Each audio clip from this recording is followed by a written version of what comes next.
इस वीडियो का उद्देश्य समाज द्वारा महिला और पुरुष के लिए बनाए गए अलग अलग भूमिकाओं और व्यवहार पर चर्चा करना है। ज्योति, आप यहाँ बैठी हो और ये सिमी कहाँ गई? देखो, ये सारा भारी सामान मुझे उठाकर अकेले ही लाना पड़ा। मैं यही हूँ, कुछ सहभागियों से बात कर रही थी। विजय, हमें बताना चाहिए था। किसने कहा ये सब अकेले उठाने को? लाओ, मुझे दो।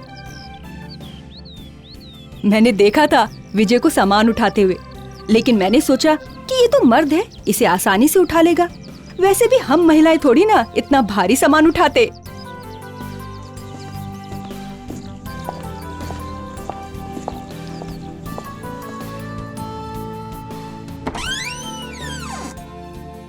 आ गए आप लोग। कैसी रही ट्रेनिंग? ट्रेनिंग तो अच्छी रही, लेकिन जेंडर भूमिकाओं के चलते विजय को भारी सामान उठाना पड़ा। जेंडर भूमिकाएं का बोझ तो पूरे समाज को ही ढोना पड़ता है। बिल्कुल सही कहा ज्योति। बताओ विजय, कैसा महसूस हुआ ये बोझ उठाकर? मुझे सामान उठाने में कोई दिक्कत नहीं हुई, लेकिन ये उम्मीद करना गलत है कि कोई काम सिर्फ इसलिए मैं करूं क्योंकि मैं पुरुष हूं। बिल्कुल उसी तरह जैसे महिलाओं से ये उम्मीद करना कि वो घर के काम, रसोई के काम या बच्चों के काम इसलिए करें क्योंकि वो महिलाएं हैं। समाज में महिलाओं और पुरुषों का व्यवहार कैसा हो, क्या जिम्मेदारियां हो, उनकी पसंद नापसंद और सारे फैसले पहले ही निश्चित कर दिए जाते हैं, जो जेंडर धारणाएं बन जाती हैं। कुछ काम और विशेषताएं समाज पहले ही लिंग के आधार पर निर्धारित कर देता है।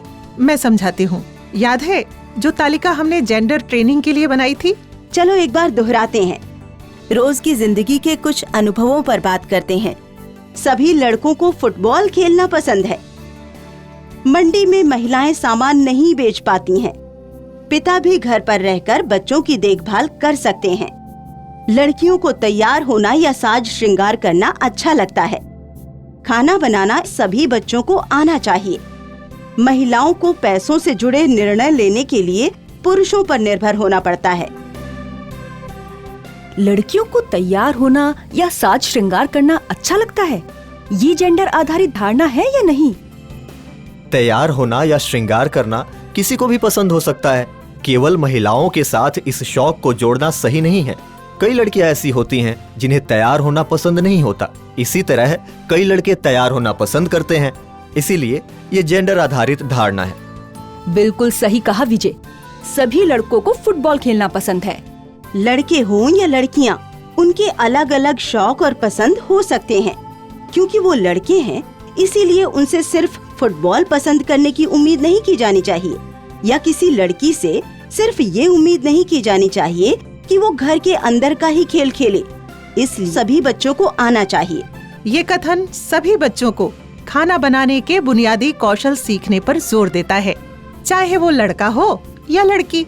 इसलिए ये जेंडर आधारित धारणा नहीं है। अब बताओ, मंडी में महिलाएं सामान नहीं बेच पाती है, ये जेंडर आधारित धारणा है या नहीं?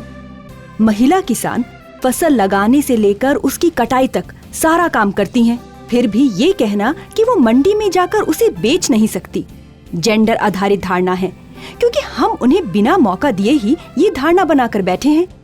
बहुत सी महिलाएं हैं जो मंडी में जाकर अपना सामान बेचती हैं। अब मैं पूछती हूँ, महिलाओं को पैसे से जुड़े निर्णय लेने के लिए पुरुषों पर निर्भर होना पड़ता है, ये क्या है? मुझे लगता है कि ये एक जेंडर आधारित धारणा है, क्योंकि महिलाओं में भी पुरुषों के बराबर निर्णय लेने की क्षमता होती है। लेकिन लिंग के आधार पर भेदभाव के कारण शुरू से ही ये माना जाता है कि पैसों से जुड़ा निर्णय पुरुष ही अच्छे से ले सकता है, क्योंकि इसमें पुरुष सत्ता का एहसास जो होता है, और ये मौका महिलाओं को मिलता ही नहीं है। एक और, पिता भी घर पर रहकर बच्चों की देखभाल कर सकते हैं। परिवार का पालन पोषण करना माता पिता दोनों की जिम्मेदारी है। माताओं की तरह ही पिता भी अपने बच्चों की अच्छी देखभाल कर सकते हैं। इसलिए ये जेंडर आधारित धारणा नहीं है। बिल्कुल सही विजय। हम सबको शुरू से ही जेंडर के ढांचे में ढाल दिया जाता है। अब समझी, जेंडर समाजीकरण से ही ये ढांचा बनता है और फिर हम सब इस ढांचे में जिंदगी भर जकड़े रहते हैं। और समाज की अपेक्षाएं भी यही रहती है कि जेंडर का ये ढांचा हमेशा बरकरार रहे और महिला और पुरुष के बीच में ये अंतर बना रहे। इसीलिए विजय, इसे तोड़ना बहुत जरूरी है, ताकि समाज में महिलाओं को कमतर नहीं आंका जाए और उन्हें बराबर का मौका दिया जाए। आइए विचार करें कि क्या हम समाज द्वारा तय की गई महिला और पुरुष के लिए अलग अलग भूमिकाएं और व्यवहार को बिना सोचे मानते रहें या उसके बारे में सोचें, सवाल उठाएं ताकि दोनों को बराबर का हक और मौका मिले।